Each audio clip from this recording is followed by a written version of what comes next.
Hello, and welcome to another episode of Pieces of Time.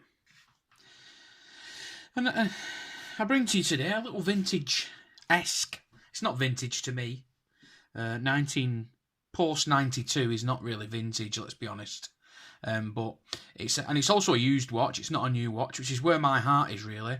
I love a used watch. I love a used vintage watch even more. It's where I feel most comfortable in terms of, let me switch these lights around. It's where I feel most comfortable in terms of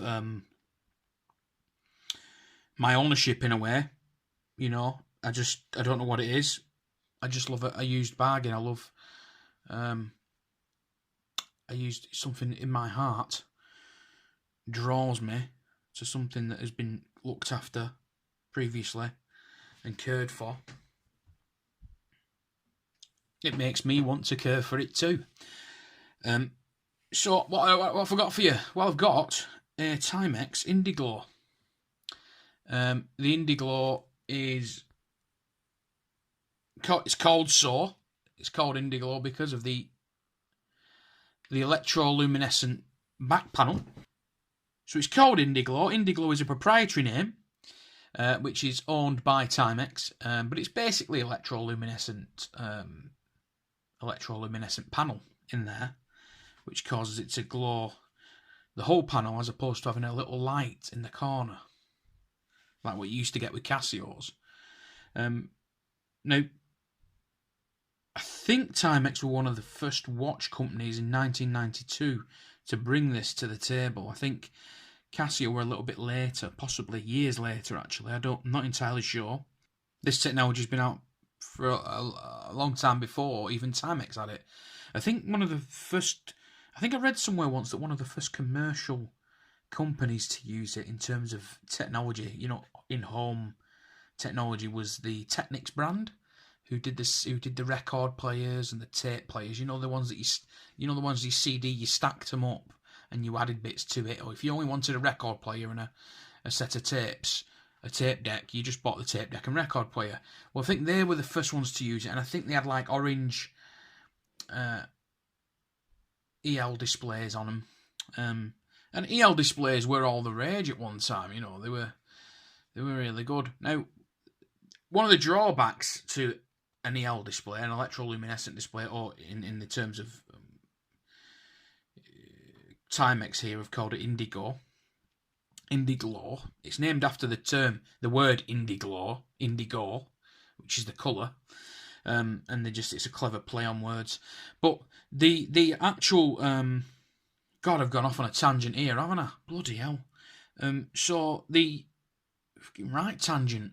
I mean, doesn't matter, does it? All this what I'm talking about, but I'm into it now. So let's carry on, regardless. The problem is, of course, with the EL displays is that the Indiglo is that they use quite a lot of power, because it is essentially a piece of material which you are passing a high current through in order to illuminate it. I think with the Indigo one, i.e. this particular one, is I think it's zinc and something else, copper maybe. Yeah. I can't remember what they do to it exactly. I did read up on it once, many moons ago. So that's why you get this kind of very, and if I just turn the lights out here, you get this kind of really, let me do this. You get this kind of really sharp look about it,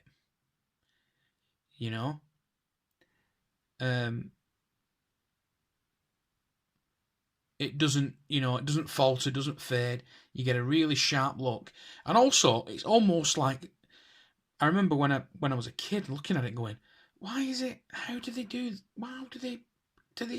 Surely, because in my head I was like, well, if you've got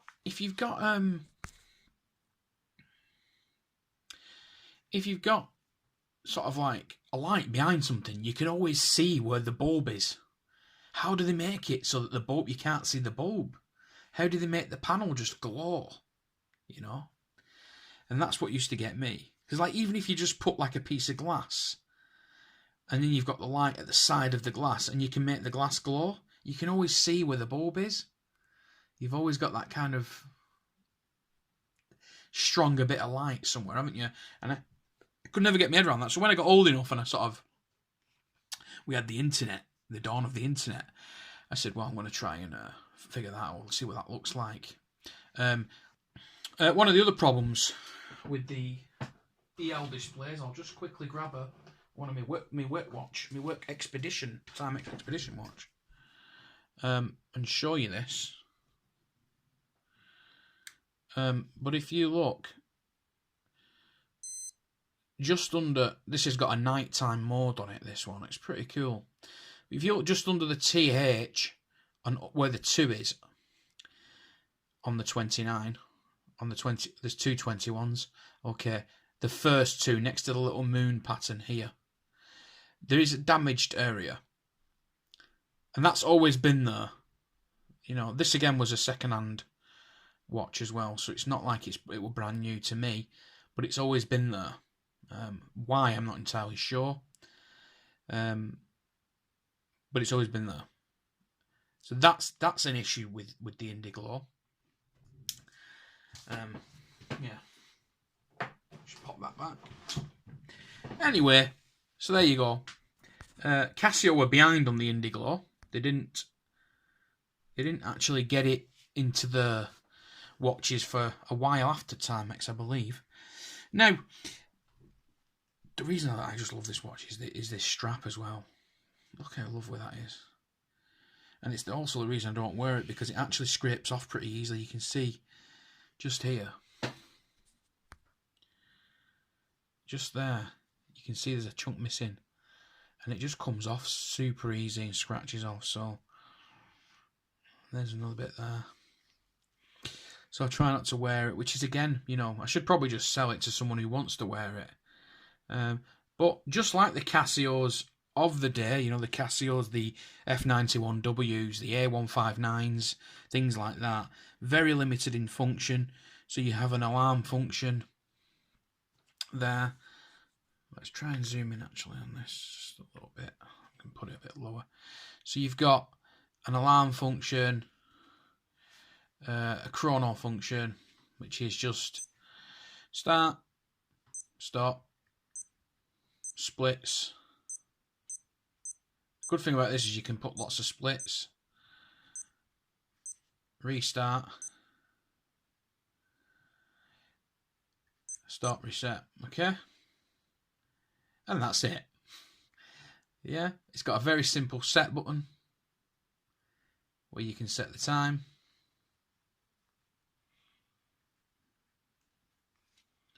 There you go. And you change each individual number. You don't. And there you go. So those are the few functions that it's got. Like I said, very similar at the time. The main draw for these was the Indiglo function on them, especially at the time when, you know, I know for a fact that this is post 1992, because, like I said, the Indiglo wasn't even made till 92, and also I got a feeling it's probably 2000s, early 2000s, simply because on the back here, if we focus in on that, apart from the usual guff, which is like, you know, the name, the Timex, it's got the cell size that you need. It's got the big cell in there because it draws a lot of power from the Indiglo. Water resistance 30 meters, stainless steel back. But apart from that, we've got a website, www.timex.com. You could probably find out what the date of the actual release date of this watch is if you put some numbers in or have a check online. But to me, it's neither here nor there. I know it's a 90s kind of early 2000s watch. Things have come. What we tend to forget is that things have come a long way, even since the early 2000s. You know, in this age of smartwatches and Bluetooth enabled stuff and all the rest of it, we forget that actually a simple digital watch like this, even in the year 2000, was actually quite cool. You know what I mean? It wasn't. It was something that was people actually wore these things and went, oh, digital watch, yeah. It's got 3 times on this bad boy, you know, world time, all the rest of it. This controls the TV. This, you know what I mean? And now it's just looked upon as like this retro kind of stuff, but you know, less than 20 years ago, it was like the thing of space astronauts and stuff, you know. So there it is, a pretty cool looking watch, vintage, you could call it. And I just thought I'd share that with you and just show you. These are the sorts of things that I really care about, you know. Sort of a brand new Seiko SKX is nice, you know, and it costs you 200 quid. But sometimes, like when I really look at my collection, these are the watches that mean the most to me.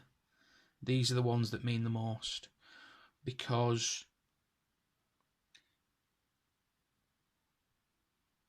they've got character. The milestones. I have an affinity for Timex as well. A lot of people don't rate them. A lot of people just don't even count them as a sort of horological contributor, if you will. They're sort of like just no marks for some. For me, they're not. For me, they are. You know, many great things have come from this brand, and I think one of the contributing factors. I'm not saying it's the only factor for some people, but one of the contributing factors is this you know, because they were always a big corporation, Timex, and there's that kind of anti-American kind of thing, and that might shock and appall some viewers in the States if you come in here to look at this and you're sort of looking at it and going, what is he on about, anti-American? But there is kind of that feeling, you know, not in a bad way, just, oh, what do they know about making watches? I'll stick with my Swiss watch, or, you know, a Japanese watch, you know, because Timex were an American brand. What do they know? Do you know what I mean? What did they actually know about anything? Because, you know, all they did was buy companies. Well, no, Timex were a big company, and they were a big company for a reason, because they provide decent quality watches for low prices.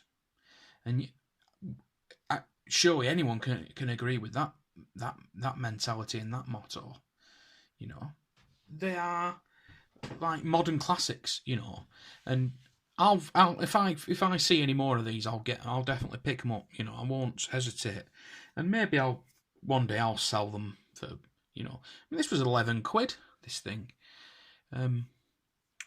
but maybe I'll sell them. Maybe I'll just keep them all until I'm too old, and then my kids can sell them to make some money and buy themselves, I don't know, some other nice jewellery, modern jewellery. But this is just a little video to show you that watch collecting, first and foremost, is just about buying stuff that you like. Yeah, so I'm not, you know, not by any means, I'm not getting on my high horse or anything, but, you know, I'm just, God only knows I haven't got an horse to get on, you know. If I did have, it wouldn't be very high. But, you know, I'm just saying that you don't need to buy. Expensive watches aren't the be-all and end-all of being a watch aficionado or being a watch keeper. You know, there are many different varieties of timepieces which come along in life. Some used, some new, some second-hand. But they don't have to be, you know, lurid or extravagant. They don't have to be. It doesn't have to be a lavish timepiece. It doesn't have to say anything about you particularly. But as long as you like it, that's all that matters. And I love this watch. I love the way it looks. That's all it is. It is nothing. I have no particular, you know, I've no emotional attachment to it like some of my watches. And the only reason I've got some of my watches in my box is because I've got an emotional attachment to them. You know, relatives or a parent bought them for me, and they're not particularly good watches, perceived as good watches. You know, but they're still there because I have that emotional attachment. You know. But there's a train of thought as well of people that sort of think, well, you know, I've got to spend, you know, if you don't spend 70, 80 quid on a watch, which isn't very much, you know, at all, and it's not got some sort of bling in it, then it's not good. You know what I mean? Well, that's just you know, it doesn't need to be ostentatious or, as I said, lurid in order for it to be of value, really. And these are funky old times we're living in, and sometimes the value of something isn't always necessarily what it seems. So, anyway, there it is, one of my favourite watches in my watch collection, and it's a meagre, extremely meagre old Timex Indiglo.